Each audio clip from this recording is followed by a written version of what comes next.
Break के बाद एक बार फिर से आप सभी का स्वागत है। बढ़ते हैं आगे। आज सेना दिवस है। भारतीय सेना का 78वां सेना दिवस के मौके पर जयपुर में परेड का आयोजन हो रहा है। डिजिटाइजेशन अब केवल लक्ष्य नहीं, बट आज की तारीख में ये एक रणनीतिक आवश्यकता बन चुकी है। हम डुअल यूज रिसोर्सेज पर भी विशेष जोर दे रहे हैं।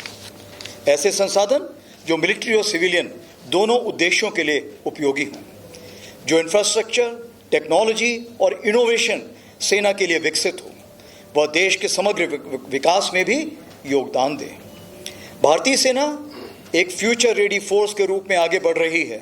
चाहे well trained soldiers, modern system, multi domain operations की क्षमता मौजूद है। टेक्नोलॉजी का उपयोग सोल्जर को विस्थापित करने के लिए नहीं, बल्कि उसे और सक्षम बनाने के लिए किया जा रहा है।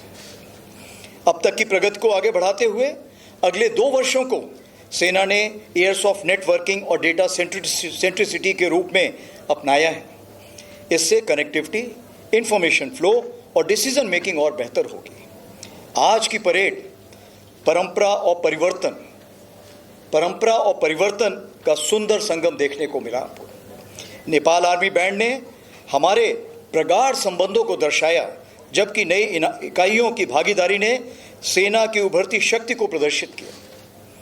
मैं साउथ वेस्टर्न कमांड और सभी परेड में शामिल सैनिकों को आर्मी डे परेड के सफल आयोजन के लिए बधाई देता हूं। अंत में एक बार फिर मैं जयपुर के नागरिकों, राजस्थान सरकार और मीडिया का हार्दिक धन्यवाद करता हूं। आपका विश्वास और समर्थन ही भारतीय सेना की सबसे बड़ी ताकत है। धन्यवाद। जय हिंद। जैसे कि आपको पहले बताया, चीफ ऑफ आर्मी स्टाफ साहब अभी 4 से 5 क्वेश्चंस लेंगे। शुरू करेंगे हम लोकल मीडिया से। Suparna Roy, times of India, Jaipur. Sir, पहली बार जयपुर में ये पब्लिक परेड अरेंज की गई है। How was the feeling? The public really liked it. The city has a rich cultural heritage, martial heritage, but bringing it to the public and selecting Jaipur, what was the reason and the feeling? देखिए, सबसे बड़ी चीज़ ये है कि हम इसको राजस्थान लाना चाहते थे। आज की तारीख पे आप देखेंगे, फौज में सबसे ज़्यादा जो बहादुर सैनिक हैं वो राजस्थान से हैं। राजस्थान की माटी में शैतान सिंह भाटी पैदा हुए थे, अब्दुल हमीद पैदा हुए थे। कहने का ये मतलब है, ये ऐसी ज़मीन है जहाँ पर सारे वीरों ने इतिहास रचा है। या तो यहाँ पैदा हुए हैं, यहाँ पर इतिहास रचा है। मैं खुद भी कमीशन के बाद यहाँ पे बीकानेर के पास एक खाजे वाला जगह है, वहाँ पर था, और मैंने खुद भी बटालियन कमांड राजस्थान में ही की है। तो इससे एक प्यार हमेशा उमड़ा हुआ है। अगर हम राजस्थान की बात करें तो मैंने आपको जैसे बताया कि परंपरा और परिवर्तन, ये 2 चीज़ें सेना बहुत महत्व देती है, और यही चीज़ आप जयपुर में भी देखेंगे। ये जयपुर ऐसा शहर है जहाँ पे परंपरा सदियों से चली आ रही है और परिवर्तन भी उसके साथ चला आ रहा है। तो जब 2 सेनाएं और जयपुर की माहौल जब एक ही एकाग्रता या एक ही कन्वर्जेंस रखती है, तो क्यों ना जयपुर को ऐसे चुना जाए। और मैं यहाँ के नागरिकों को बहुत बहुत धन्यवाद देना चाहता हूँ कि आपने इसको दोनों हाथों से अपनाया, और जिस तरह से आपने इस परेड के लिए सपोर्ट किया, चाहे वो आम नागरिक हो, चाहे वो यहाँ का एडमिनिस्ट्रेशन हो। मैं तहे दिल से दोबारा एक बार धन्यवाद देना चाहूँगा कि अगर आज ये परेड आप लोगों को अच्छी लगी है, तो इसमें जयपुर के निवासियों का और राजस्थान सरकार का बहुत बड़ा हाथ है। Next, Nandita Dagar from Doordarshan. Sir, आपने ये बोला है कि ये डेकेड ऑफ ट्रांसफॉर्मेशन है, और वो ट्रांसफॉर्मेशन जो था हमने अपनी फौज का आज देखा लाइव। दिव्यास्त्रा बैटरी और शक्तिवान रेजिमेंट, हमारे 2 कंटिजेंट्स जो थे भैरव बटालियंस के। तो सर, फ्यूचरिस्टिक वॉरफेयर का भी हमने नमूना देखा। तो sir, what are the key messages जो हम एक तो हमने जयपुर में होल्ड किया, जो साउथ वेस्टर्न कमांड का एक हमारी फ्रंटियर कमांड है, and post operation Sindoor, what are the key messages that we are trying to send to our enemies and to our countrymen that you are trying to send? तो आपने सही सवाल पूछा है कि दुश्मन के लिए और हमारे खुद देश के लिए क्या इसमें मैसेज है। तो सबसे बड़ा संदेश ये है, मैं पूरे आम नागरिकों को आश्वासन दिलाना चाहता हूं कि भारतीय सेना हर समय हर जगह पूरे तरीके से तैयार है किसी भी ऐसे किसी प्रकार के आक्रमण के लिए, तो ये मैं बताना चाहता हूँ जिसको हम बोलते हैं ऑफ प्रिपेयर्डनेस हमारी पूरी है। दूसरी चीज़, जैसे आपने फ्यूचर वॉरफेयर यानी भविष्य में लड़ाई कैसी होगी, क्या हम उसके लिए तैयारी कर चुके हैं? जी हाँ, क्योंकि भविष्य की लड़ाई हर दिन बदलती रहेगी, इसलिए आज की तारीख पे जो हमें उचित लगा हमने उसकी तैयारी की और परेड में हमने उसे आपको दिखाया।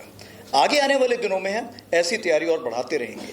तो ये मैं आपको दूसरा आश्वासन दिलाना चाहता हूँ कि भारतीय सेना समय के साथ अपने आप को बदलती रहेगी और उभरती शक्ति में जो बदलाव लाने हैं उसको लाती रहेगी। और तीसरी चीज़ सबसे बड़ी ये है कि मैं यहाँ पर सबको एक धन्यवाद देना चाहता हूँ कि आप जब भारतीय सेना को एक ऊंचे स्टेज पर ले जाते हैं या ऊंचे ओहदे पर ले जाते हैं तो हमारे भारतीय सैनिक का मनोबल बहुत ऊंचा होता है। तो आज अगर आप भारतीय सेना के मनोबल को ऊंचा करना चाहते हैं तो आप ज़रूर जो आपने परेड देखी है इसके बारे में सब जगह बातचीत कीजिए। और मैं आपसे ये एक ज़रूर गुजारिश करूंगा, रिक्वेस्ट करूंगा कि भारतीय सेना का जवान तो सरहद पे खड़ा रहता है, लेकिन उसके परिवार की देखरेख एक आम नागरिक की जिम्मेवारी है। उसके लिए ज़रूर मैं चाहूँगा कि पूरा देश उसके परिवार की देखरेख की जिम्मेवारी संभाले। धन्यवाद। नेक्स्ट संदीप बोल, IANS न्यूज एजेंसी। सर, कल वेटरन्स डे था और आप ही के टेन्योर में वेटरन्स अचीवमेंट अवार्ड भी शुरू किए गए। जब तक आप लोग जो ऑफिसर्स होते हैं या सोल्जर्स होते हैं वो जब तक फोर्सेस में रहते हैं तब भी एक अपना जो है देश के लिए, निर्माण के लिए, नेशन बिल्डिंग के लिए अपनी जो है वो देते रहते हैं। लेकिन रिटायरमेंट के बाद जब वो एक्स सर्विसमैन हो जाते हैं, वेटरन्स हो जाते हैं, तो उनके रोल को आप किस तरीके से देख रहे हैं एज अ नेशन बिल्डिंग? अगर हम वेटरन्स की बात करें तो मेरे ख्याल से फौजी की सबसे बड़ी खूबी वो कभी रिटायर नहीं होता। उसकी जो मानसिक सोच है वो कभी भी बदलाव नहीं लाती। अगर उसने सवेरे उठना है तो वो उठेगा, वर्जिश करनी है तो करेगा, लोगों को हेल्प करनी है तो करेगा। तो कहना ये मैं चाहता हूँ कि जब सैनिक सर्विस में होता है तो उसकी काबिलियत इतनी होती है, उसने ज़्यादा चीज़ें सीखी होती हैं। आधे टाइम तो उसको खुद नहीं पता हो कि उसकी खूबियाँ क्या है। मैं हमेशा बोलता हूँ कि उसको अपना CV किसी और से बनवाना चाहिए, तब उसको खुद की खूबियाँ पता लगेंगी।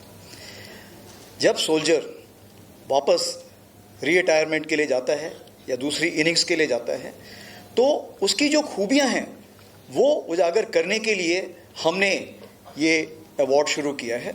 क्योंकि बहुत जगह आप देखिए, ये जाके अपने घरों में, अपने गांव में, अपने शहरों में बहुत जगह जाके ये बहुत जगह काम कर रहे हैं। कोई सामाजिक जागरूकता के लिए कर रहा है, कोई सामाजिक उत्थान के लिए कर रहा है, कोई किसी को एजुकेशन के लिए हेल्प कर रहा है, कोई स्पोर्ट्स के लिए हेल्प कर रहा है, किसी ने अपनी ज़मीन पे ही एक स्कूल खड़ा कर दिया और उसको सहायता प्रदान कर रहा है, कोई जाके कहीं पे कोचिंग कर रहा है।